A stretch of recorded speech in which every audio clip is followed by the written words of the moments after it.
This episode is brought to you by CuriosityStream, a subscription streaming service that offers thousands of documentaries and non-fiction titles for just $2.99 a month. Get a 30-day free trial by clicking the link in the description below. More on them in just a bit.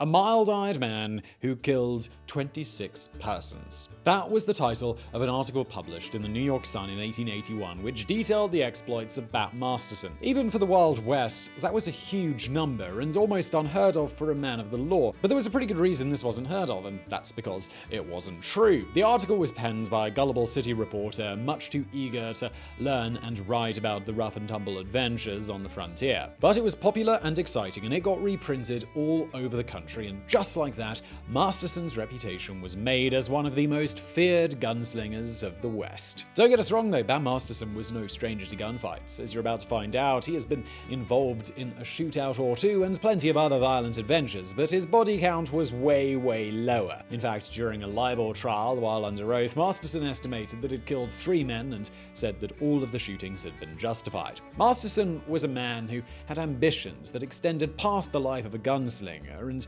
most notably, he actually got to fulfill them. Once he saw that his Lawman days were over, he moved to New York City, working various jobs in the boxing world, then as a journalist, a bodyguard to a millionaire, and even as a presidential appointee by Teddy Roosevelt. Bat Masterson might have been molded by the Wild West, but he was one of the few to outgrow and outlive it.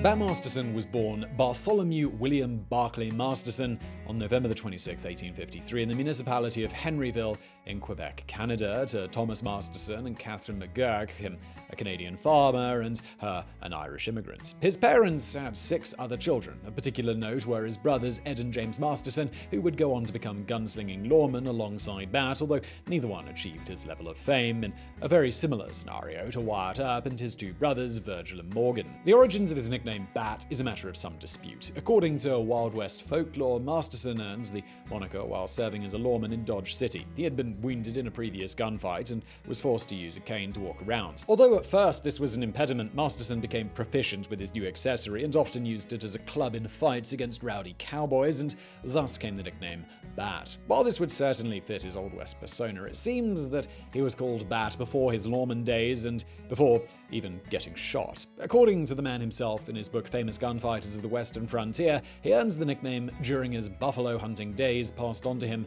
by a skilled hunter and trapper named Baptiste Brown, also known as Old Bat. However, the book was a collection of newspaper articles about Wild West gunmen with a lot of drama and action, so it's hard to say exactly what was genuine and what was embellished. There is a third, much more mundane story, which simply says that his original name Bartholomew got shortened to Bart, which then got shortened to Bat. He almost always referred to himself under the name W.B.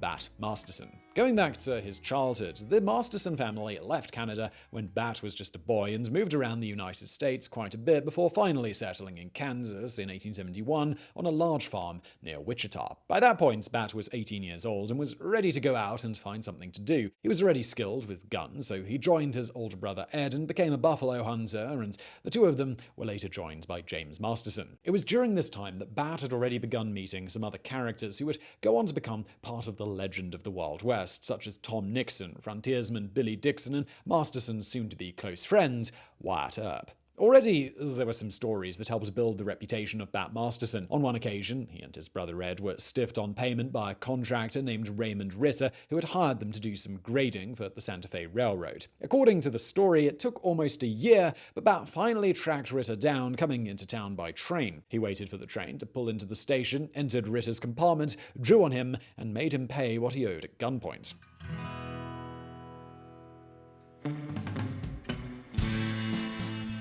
On June 27, 1874, Bat Masterson unwillingly took part in the Second Battle of Adobe Walls against hundreds of Comanche, Cheyenne, and Kiowa warriors led by the Comanche chief Quanah Parker. Adobe Walls was a trading post built in the Texas Panhandle, and a decade prior, it was the site of one of the largest conflicts to take place on the Great Plains when a force of around 400 soldiers and scouts led by Kit Carson fought thousands of Native Americans, most of them Comanche and Apache. That battle was inconclusive, effective, so now 10 years later, the Southern Plains bands again wanted to try and destroy Adobe walls and push back the hunters who were quickly dwindling the buffalo population. This time, the scale of the conflict was reduced significantly. On one side, there were just 28 buffalo hunters who were trapped inside Adobe walls, with 20-year-old Bat Masterson being the youngest of the bunch. On the other side, there were hundreds of braves, although the exact number is disputed, ranging anywhere between 250 and 700. In his memoir, Billy Dixon presented the scene. "There was never a more splendidly barbaric sight. In after years, I was glad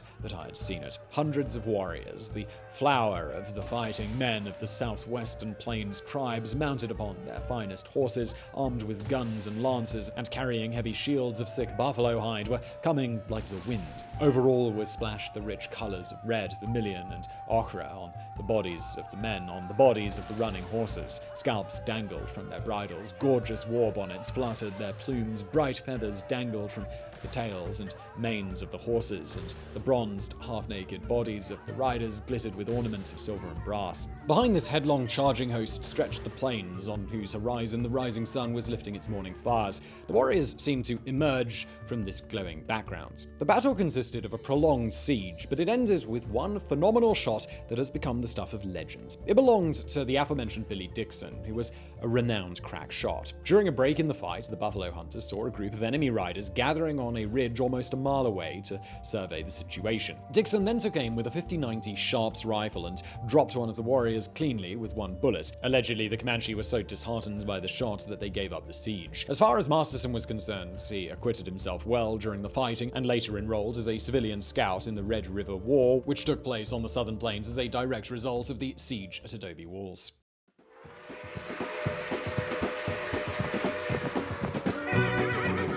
After his enrollment finished, Masterson spent some more time hunting buffalo and gambling in saloons until he headed out to Dodge City and became a lawman. Before that, though, there was the event that left him with a limp and forced him to use a cane. It was January 1876, and Masterson was still hanging around the army camp near Adobe Walls. One night during a card game, Bat got into an argument with Corporal Melvin King of the 4th U.S. Cavalry, allegedly over a prostitute named Molly Brennan. The argument evolved into a fight, and King pulled out a gun and fired. However, during the scuffle, Molly Brennan got between the two men trying to stop the fight. King's bullet accidentally hit her in the stomach, then came out the other side and struck Masterson in the pelvis. In return, Bat pulled out his own gun and shot King dead, although Brennan also died of her injuries. There is another version of the story which simply says that both Masterson and King were involved in a fight between multiple buffalo hunters and soldiers. King was the only fatality, but it wasn't even known if Masterson was the one who shot him. In retrospect, given Bat's fame, the first story was the one that became popular. By May that same year, Bat Masterson had recovered and made his way to Dodge City, Kansas, a city that has become synonymous with the Old West alongside the likes of Tombstone and Deadwood, and is considered emblematic of those wild frontier days. When Masterson rode into town, the man in charge was Charlie Bassett, another notable character of the Old West, who was serving both the city marshal of Dodge City and sheriff of Ford County, Kansas. By 1877, Bat was made an undersheriff of Ford County, while his brother Ed became deputy marshal. Wyatt Earp also served as a lawman in Dodge City during this time, before moving on to Tombstone. By the end of the year, Bassett's term as sheriff was ending, and by Kansas law, he wasn't allowed to seek a third term. Therefore, he backed Masterson as a candidate for sheriff of Ford County. The local newspapers described Masterson as a young man of nerve and coolness in cases of danger. He has served on the police force of this city and also as undersheriff, and knows just how to gather in the sinners. He is well qualified to fill the office, and if elected, will never shrink from danger. Bat Masterson was elected as the new sheriff in November, and he took office in January 1878. He went on to appoint Charlie Bassett as his new undersheriff and his brother Ed as the new city marshal of Dodge City. James Masterson joined them a little bit later. Now we're going to join Mr. Masterson and co. in Kansas in just a moment, but first I want to take a second to thank today's video sponsor, CuriosityStream. CuriosityStream is a subscription streaming service that offers thousands of documentaries and non-fiction titles from some of the world's best filmmakers, including exclusive originals. CuriosityStream is available on many platforms and web apps, including Roku, Android, Xbox One smart TVs, iOS, Chromecast, Amazon Fire. The list goes on. If you've got a screen, you're probably going to be able to watch it. It's also offered worldwide and is constantly updated with amazing, timely content. If you're enjoying this video, why not check out Pioneering the American Frontier on CuriosityStream? Or maybe you'd like their series On the Rails, which profiles different areas of the world from the perspective of rail travel, both excellent choices. Go to curiositystream.com/biographics for unlimited access to the world's top documentaries and non-fiction series. And right now, as a special deal for you guys, you can get a free 30-day trial to try out CuriosityStream. Just use the code Biographics at checkout. It's a great way to support the show, and let's get back to Bat.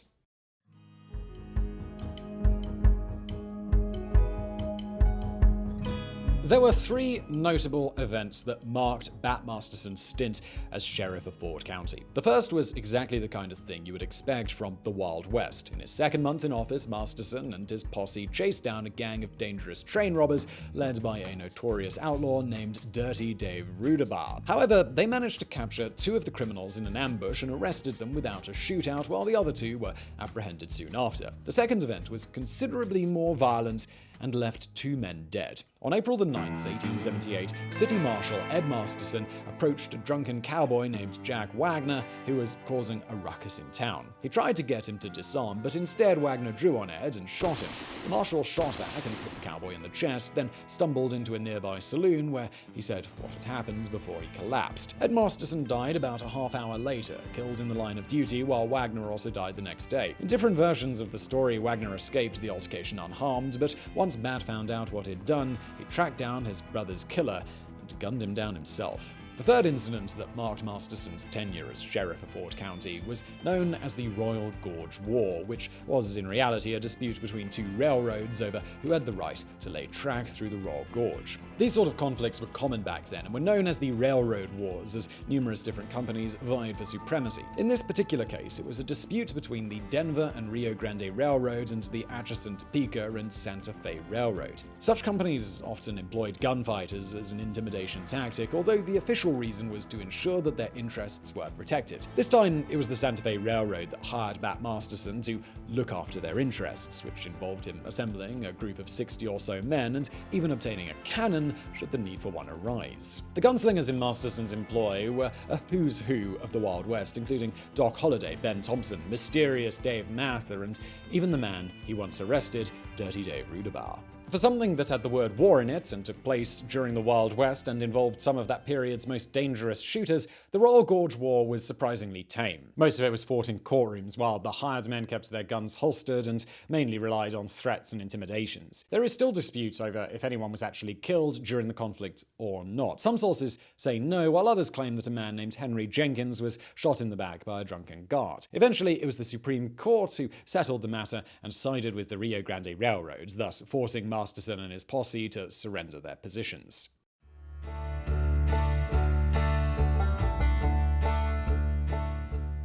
We're not sure if his role in the Royal Gorge War tainted his reputation somewhat, but Masterson lost his re-election bid for Ford County Sheriff in 1880. For the next few years, he drifted from town to town, mainly operating as a gambler and occasional card dealer at the faro tables. However, there were a couple of instances where he showed that he was willing to leave everything behind to go and help his friends in need. Most famous of all was the so-called Battle of the Plaza in April 1881. At that point, Bat was in Tombstone, working in the Oriental Saloon alongside Wyatt Earp, when he received a telegram from his brother James Masterson saying that he was in danger and needed help in Dodge City. Bat had already lost one brother, he didn't want to lose another. He jumped on the first train and arrived in Dodge City on April the 16th. Because telegrams were usually short, Masterson didn't really have any idea of his brother's predicament. He knew that James had been arguing with a former business partner named A.J. Peacock and his brother-in-law Al Updegraff, and he clearly feared for his life. Otherwise, he would not have sent the telegram. That was all Bat needed. As it happened, he spotted Peacock and Updegraff as he was getting off the train. It's possible that they were waiting for him, knowing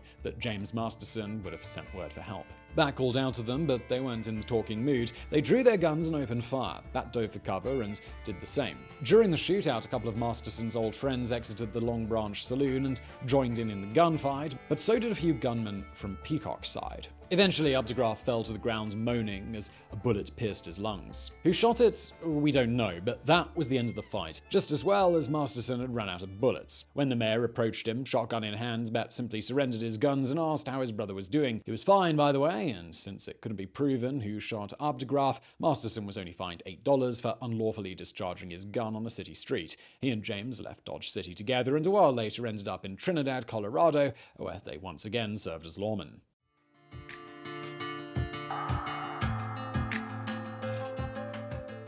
In 1882, Bat Masterson became the city marshal of Trinidad. During his tenure, he used his influence at the behest of Wyatt Earp to save Doc Holliday, who had been arrested in Denver for a shooting committed in Arizona. Holliday risked deportation to Arizona, where he and the Earps had a lot of enemies eager for revenge. Instead, Masterson helped him in Colorado by filing bunco charges against Holliday to delay proceedings, and then finally convincing the Colorado governor to reject the extradition altogether.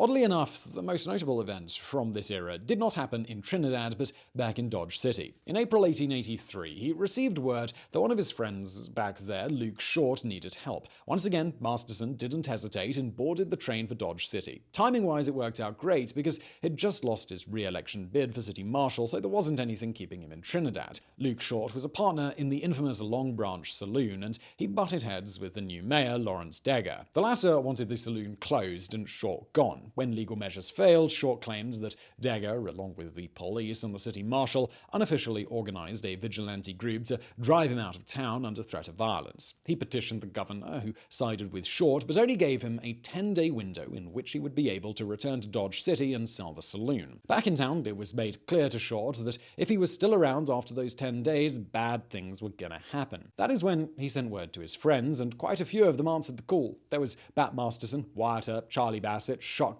John Collins, and about a half a dozen others. This became known as the Dodge City War, although, once again, the word war is a bit disingenuous here. There was no fighting. Degger's posse knew better than to start a shootout with some of the West's most feared gunmen, but ultimately, it was basic economics that settled the matter. When all of Short's allies arrived in Dodge City, Mayor Degger ordered all the saloons, bars, and gambling halls closed. This was at the height of the cattle drive season, and all the business owners complained that the mayor's actions were destroying the city's economy. Eventually, he relented, and the Dodge City War ended without a single shot fired, and Short did sell the saloon a few months later. The most memorable moment of the whole affair ended up being a photograph of Luke Short, Bat Masterson, Wyatt Earp, and the other gunman. Dubbed the Dodge City Peace Commission, it became one of the most widely reproduced images of the Old West.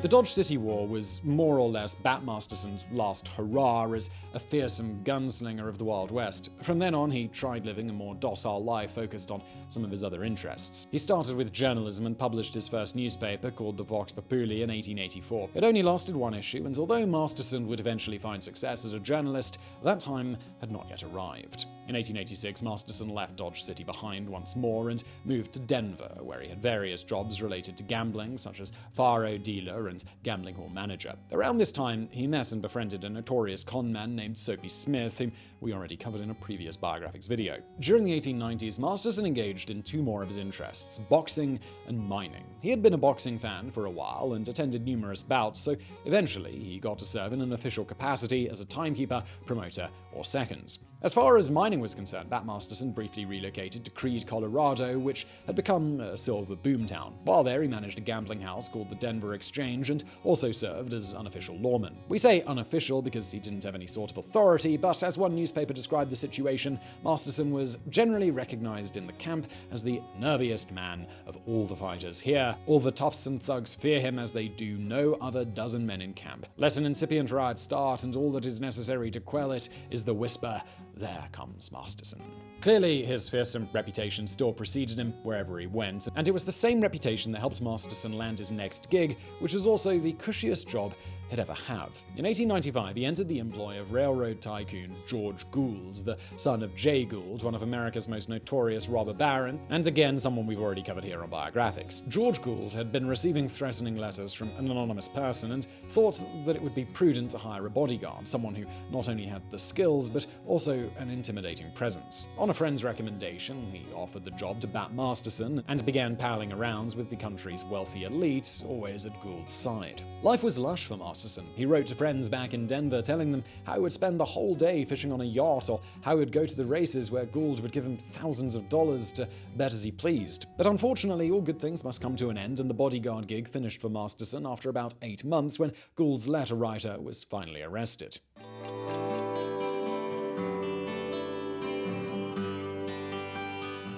It was time for Bat to return to Denver, but he developed a taste for life in the Big Apple. He wanted to move to New York, but the time wasn't right yet, so he went back to Colorado and he continued where he left off. Masterson became a partner in a boxing club, and he also began writing a weekly sports column for a Denver newspaper called George's Weekly. This went on for a few more years until Bat left Colorado permanently and relocated to New York City in 1902. His arrival was not an auspicious one. Soon afterwards, he was arrested for allegedly running a crooked faro game and was then sued by a Mormon elder from Salt Lake City named George Snow, who claims that he had been hustled out of $16,000. It was during this trial that the newspaper article written about Masterson 20 years earlier came back into the spotlight, the one that was highly exaggerated and asserted that the former lawman had killed almost 30 people. It was also at this time that Bat finally set the record straight about his Wild West exploits. As far as the suit was concerned, it was dismissed when Snow didn't show up for the hearing. Masterson was only fined $10 for carrying a concealed weapon, but now he filed a countersuit against his accuser due to damages caused to his reputation and good name. As it turns out, Snow had never specified Masterson by name in his affidavit. The case was settled out of court, but Bat put the blame on his arresting officers, claiming that they took him for a sucker and tried to pin the charges on him. Once that initial unpleasantness was dealt with, New York City became Bat's home for the last 20 years of his life. His journalistic career flourished, becoming a regular columnist for the Morning Telegraph, but also occasional writer for other publications. He mainly covered boxing and would always be found ringside at every big bout in the country. Masterson also struck up a friendship with President Theodore Roosevelt, who had a lot of admiration for the rough and tough Wild West lawman, but also shared a love of boxing. Roosevelt appointed Masterson Deputy U.S. Marshal for the Southern District of New York. It sounded fancy, but the position mainly involved Bat providing security in the grand jury room while court was in session.